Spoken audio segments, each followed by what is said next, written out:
and welcome to the Science Fantasy Experience, and to episode 2. Welcome you back to the channel after my longer absence.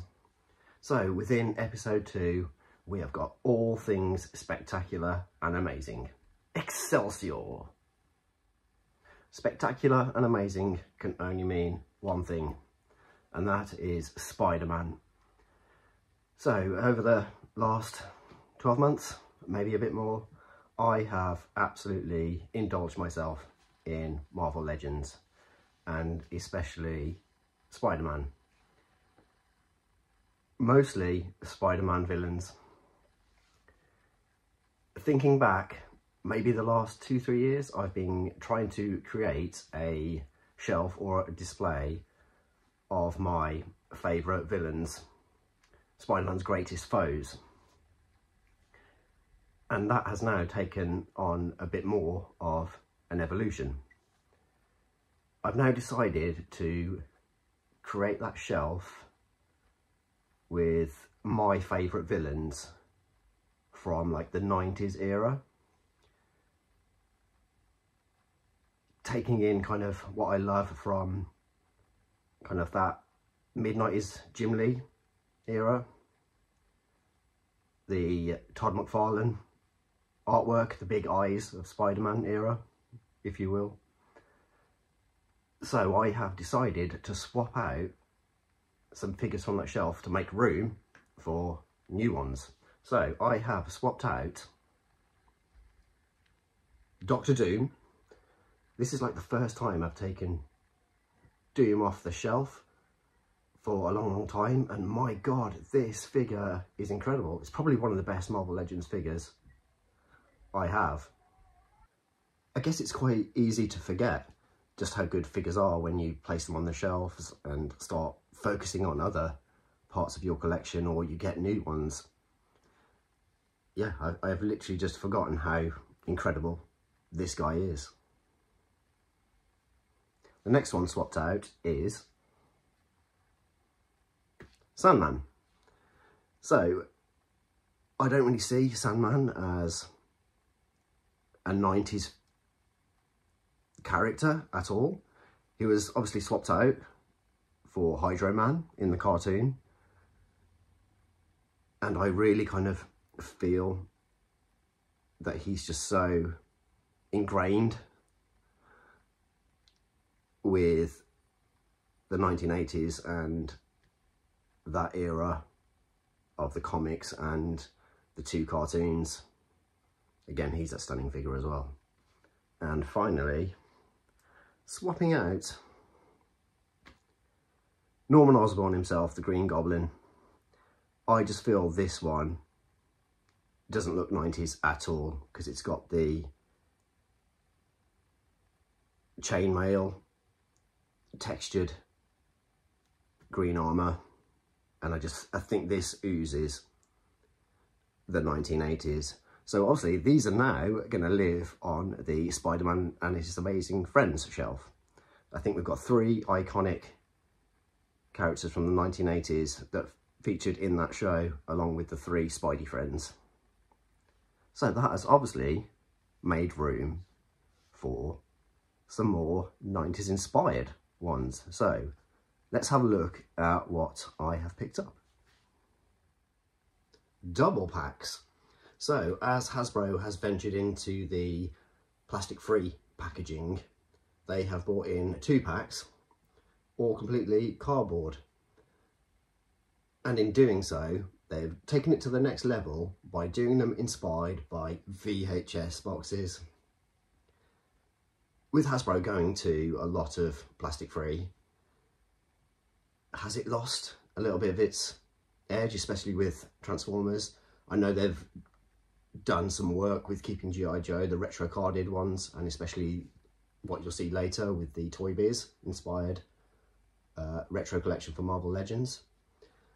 But this is the way to go if you're going to go plastic free, and that is to make them look like VHS. All the subtleties of, you know, perhaps that's a TDK 180, and then just adding in bits like volume 1, volume 2. So I have picked up Doc Ock and Aunt May. Not fussed on Aunt May at all. Probably still stay in the box. But yeah, Ock looks like he jumped off the cartoon. So very 90s, but still retains that signature Doc Ock look. And then Spider-Man in the black costume and Carnage, Venom's offspring. Incredible. The packaging is so good. They've really captured the essence of Spider-Man the animated series, adding in that logo and just the dynamicism of the poses. And then again, it just looks like these added bits. That's where you'd see a picture of the actor, the main star of the show, and then you just get to see poses on the back. I think it's an ingenious way to deliver 2-packs for sure. I'm excited to see what other 2-packs come down along the way. Next up, Toy Biz inspired retro collection carded ones. So, who else is on the roster? We have got Dr. Kurt Connors, the Lizard. What I love about this is you get 2 head sculpts. So you can get the 60s look and the much more 90s, slightly more aggressive face. The Lizard has a pretty standard look from however long Spider-Man's been going, like 40, 50, 60 years. So there's not much to change about him. So it's good to have 2 variations, because he does look very different in the comic to how he looks in the animated show. But yeah, they have nailed the purple. What is it with like purple trousers in Marvel? Macagargan, the Scorpion, J. Jonah's insane creation. The colour absolutely pops, and it just adds complete vibrancy. And that is one hell of a face sculpt. That is just pure anger mixed with, I don't know, the depression of being stuck inside that suit.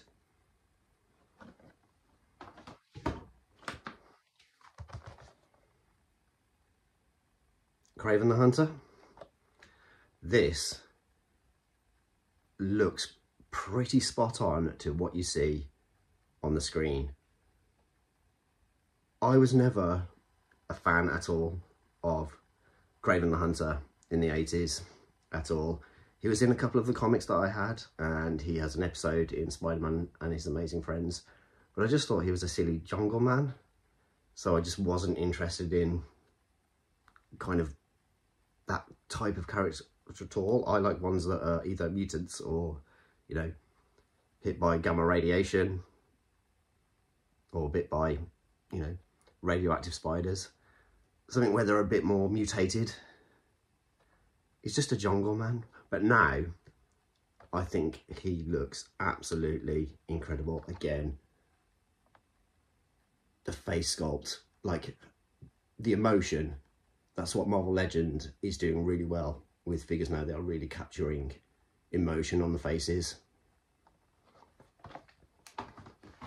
And last, and by no means least, I've purposely saved it till last. This is not a villain, but Spidey did, you know, come to blows, and they fought. We have my favourite iteration of Spider-Man, the clone Ben Reilly as Scarlet Spider. This is my favourite Spider-Man of all time. I'll always have a soft spot for Spider-Man and His Amazing Friends, that Spidey. It was the Spidey that I was introduced to. The cartoon is incredible. You know, in some ways it's a homage to the 60s, but it showcased kind of what the early 80s was about with arcade machines, Video Man. But when you go into the 90s, Marvel just took on this whole darker look, and they just got, you know, somewhat iconic characters and changed them a little bit. and we get Ben Reilly, and he creates this, in some ways, I don't know, this homemade suit of a ripped hoodie, and he's obviously perhaps not as tech savvy or as, you know, subtle as Spider-Man, so he has his web shooters on the outside, and he'll go with pouches on his legs. What is it with the 90s and Marvel characters having pouches? I love it, obviously. Cable, Deadpool, Scarlet Spider, and the big eyes. Spider-Man always had really small eyes in the early 80s, and then suddenly, here comes the 90s and it's big eyes. It's such a vivid new take on the character of Spider-Man. I was much older when the Scarlet Spider was introduced in the Clone saga, and I just thought, I'd grown up, Spider-Man had grown up, the writers had grown up, and it just looks a bit more alternative and so visually interesting, and the storyline it's so good. Not a fan of the second Scarlet Spider suit. This is where it's at. Let's free them from their plastic-free packaging. Kind of doesn't have the same ring to it, does it? Let's free them from their plastic prisons. So I passed on the first release of the black costume Spider-Man, or symbiote Spider-Man, if you will. It did look good, just plain black and white. I'd recently picked up, prior to that, the PulseCon exclusive of Venom, and Venom has the red and blue accents that you see on the show. So I was hoping that they would then do a release of Spider-Man with the blue accents, and Hasbro delivered. They delivered in a 2-pack, so I can now do a symbiote shelf of the 3 together. Big eyes. What is it with big eyes Spider-Man? He looks so much more aggressive. I always think that the black costume, he just looks so much more darker and intimidating. It's obviously the same use as pretty much every Spider-Man mould. But yeah, it's just, he looks great. In some ways subtle compared to the monstrous Carnage. I'm not a fan of Carnage though. I just like Venom. I think because Venom's kind of an anti-hero, you know, he kind of becomes a good guy if you've ever read Lethal Protector. But yeah, like, I like how slender and long Carnage is compared to, you know, the bulk of Venom.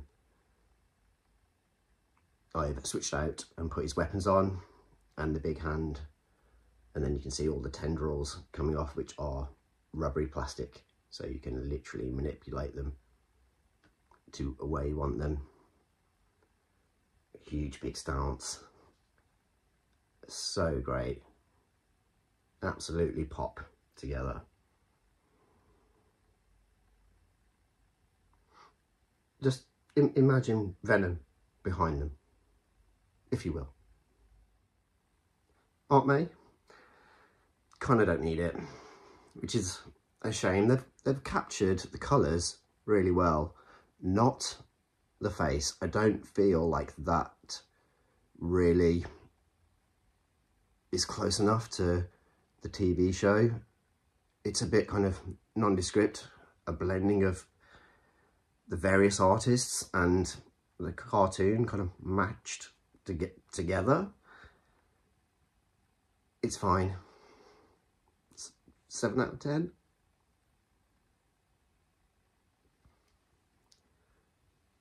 But here is Otto Octavius, Dr. Octopus, Doc Ock, and as you can see, he is fantastic.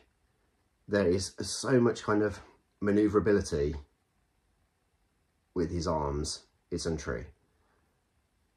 They have given him a snarly pout. Love that. The signature haircut, captured the right colours. I always thought he's quite a big, you know, henchy guy, and they've got the proportions correctly. If these could have been a little bit stronger, I like it when he walks on them, so his legs are elevated. I know you could probably do that with a stand and get them to rest quite close, but yeah, there's a few things I would have liked from it, but I've got to remember it's still an action figure, and some action figures just don't do what you want them to do just by design. But yeah, he's a bit of a fan favourite, you know. He's kind of in some ways, slightly tortured, but a megalomaniac still. With a bit of patience and a manipulation, a bit of friction, I have managed to find a use for Aunt May. You can actually get a pretty decent look by having her intertwined into Doc Ock's arms. It kind of works. Whether I'll continue to display it like this, probably not. I just don't think the figure is strong enough. I'll tell you strong enough, but the look of Aunt May isn't strong enough. If and when you do choose to open your carded figures, you really do get pleasantly surprised. Sometimes I'll keep mine carded for years even, and then sometimes I'll just won't have the time to open them. So it's a real treat when you do, because you get to see the subtleties of the figures and things that just you didn't realise. So starting with Dr. Kurt Connors from the Retro Carded collection that I've now opened all of them, I have seen that the t-shirt, which I thought was black, which is kind of in line with the comics and the cartoons, it's actually brown, and I love that. I like that it's not, you know, that standard, oh, we could just make it black, it'll work. They've gone for a subtle shade of brown, which gives it just that extra little dimension, and then you get to see how well ripped the sleeves are. This has just got tensile strength in it, just like Doc Ock, so you can get any sort of curve that you want, having curved up, curved down. Again, the rips on the trousers, it's the signature look for the Lizard, being that, you know, he changes once still fully clothed. I would have liked rips on the bottom of the coat, just to give it that kind of slightly more comic-y look, but you know, these are tiny things that are just, they shouldn't really bother you, because it doesn't detract at all from the figure. I've swapped out to a grabby hand so we can hold one of his potions, and put on the more 1990s aggressive head, as it has the malleable tongue on there. Again, you can move that around to whatever you want. It really does add so much more than the other head. You can see it side by side. Yes, that's incredibly 1960s, 70s accurate, but I just don't think it has as much gravitas as that one. The eyes are quite different. I like the yellow eyes. This just oozes the animated series for me. You know, it's very much the first couple of episodes that you get an introduction to, you know, one of the all-time villains. Yeah, I think he's a great addition. Not the biggest fan of the Lizard. There's, you know, there's more I like. But yeah, it's a great representation. I'll often say this with other figures, is that when it's a muted colour palette, you have to nail all the other kind of intricacies of the character where you can't rely on, you know, a lot of colour or, you know, the body shape or equipment. But yeah, they've done that well through other parts. The reptilian skin and the ribs really do add to what the character is all about. Scorpion absolutely pops. It's pure vibrancy. It's this incredible mix of lurid, putrid, pale green, and then rich, dark green. And it just absolutely shines. It's so good. Getting it out of the package, it's all one piece. It's all completely put together. And again, just like Ock and the lizard, this is completely super tensile. You can go everywhere with his tail. As I mentioned when it was on the card, the face sculpt, it's so good. Gritted teeth, a slight lip higher on one side. The eyes are painted immaculately. I've never seen such well done eyes. So good. Only downside, no accessories. I would have liked perhaps another closed fist, another open fist, just to, you know, had a little bit of extra choice, and perhaps a briefcase. I always envision Matt Gargan, because he's a petty hoodlum at the end of the day, just having a briefcase with money or like stolen plans. That would have been a nice touch. But you can pick up briefcases from like other action figures for sure, that I wouldn't mind just adding to him. And it's super posable. Marvel Legends are just incredibly posable now with this body shape. Again, they're knocking them out of the park, especially when you're an avid fan and you've grown up with Spider-Man and seen these characters in a few different iterations through your time as a fanboy. You hope that they bring them to life and how you want them to be in toy form. I think that's why I'm a bit choosy when it comes to the characters, as in it's got to be a character that, you know, I like, a character that I like a lot, and if the figure does it justice, because there's plenty of characters out there that I really like, but I won't buy because the figure has not been done in a way that I kind of wanted or desired. But there is so many superheroes and supervillains to choose from. Matt Gargan, tearing up the streets of Manhattan. I mean the toy shelf. Kraven the Hunter, again another one that absolutely shines on the shelf. The colours are incredible and so complementary. They look like animal fur colours, and the fact that you have two different styles of fur, or, you know, animal skin, whether that's, you know, a zebra, and then I just thought this was a black band. It's actually, there is a subtle bit of brown in there. This moulded detail, absolutely incredible. It has the density of being, you know, a lion's mane.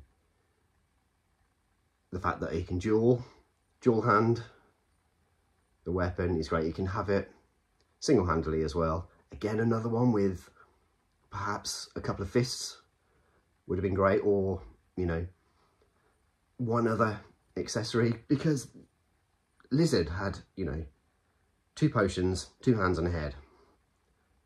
Scorpion, nothing. Kraven, a spear, obviously, but because Scorpion came with nothing, you can kind of weigh it out. Some come with them, some don't. What I will do though is, harking back to a couple of like comic issues and even a little bit of Spider-Man and His Amazing Friends, he does take a jungle potion. So I'm thinking he could hold one of the lizard's potions, perhaps. You know, there's always different variations on how to display and the storytelling that you want to do across your shelves.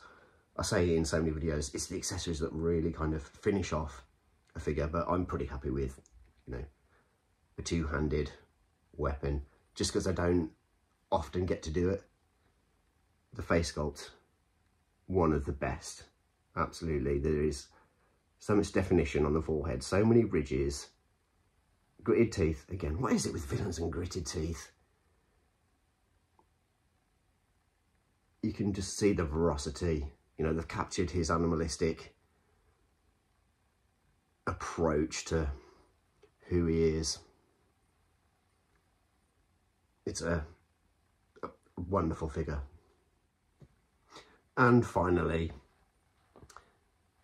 Scarlet Spider, Ben Reilly, Peter Parker's clone. When it's a beloved character, one that you love so much, you want it to be the best it can be, and it doesn't disappoint at all. I can't fault it. It only happens every once in a while that you cannot find faults in a toy that you get. They have completely nailed it for me. From the posability to the colours to the detail, it's exactly what I want from the Scarlet Spider.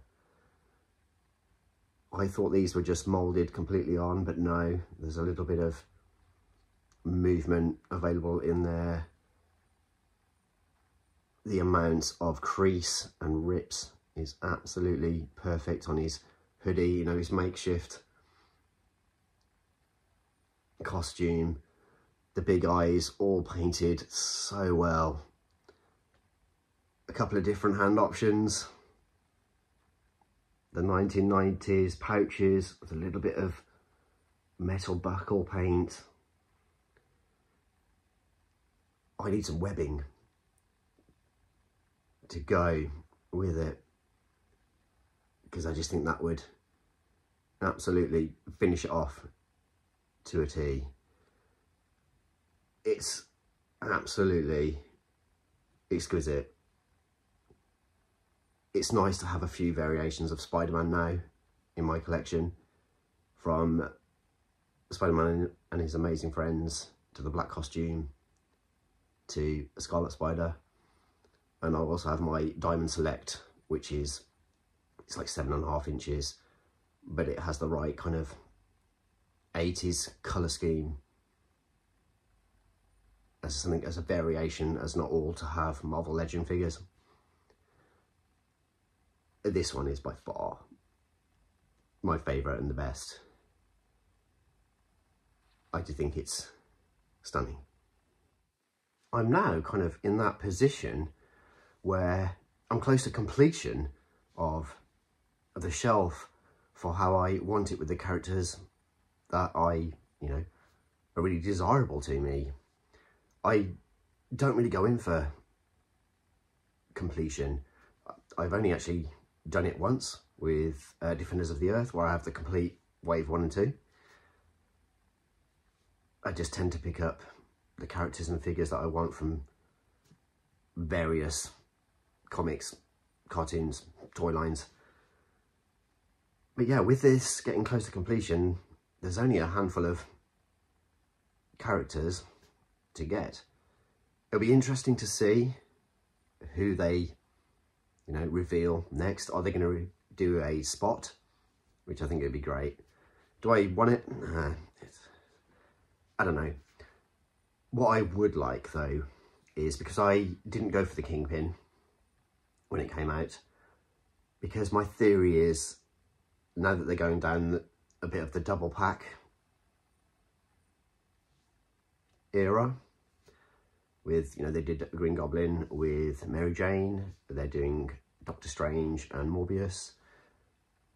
Would they perhaps reissue the Kingpin, slightly retooled to look like the TV show? And I'd want him to come with Langdon, especially when he is mutated and returned. I think that would be an incredible 2-pack, and one that perhaps would finish it off. I'm not fussed about Alistair Smythe. I really like Landon. Landon's a really interesting, somewhat more sinister character, and he was voiced so well. Yeah, I think that would be kind of on the wish list. I'm pretty sure no Hasbro employees watch my channel, so I'll hold my breath for that one.